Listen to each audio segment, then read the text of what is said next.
am I just a roadblock in your way? 'Cause you're a pretty little windstorm out on the boulevard, or something like a sunset. Oh, you're a shooting star, and I might drive myself insane if those lips aren't speaking my name. 'Cause I've got some intuition, or maybe I'm superstitious, but I think you're a pretty sweet pill that I'm swallowing down to counter this addiction. You got me on a mission. Tell me, darling, can I get a break somehow? Could I say no?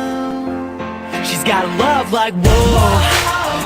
We have a really special connection with our fans. I think a lot of it has to do with the fact that we're the same age as a lot of our fans, and we're sort of growing with them.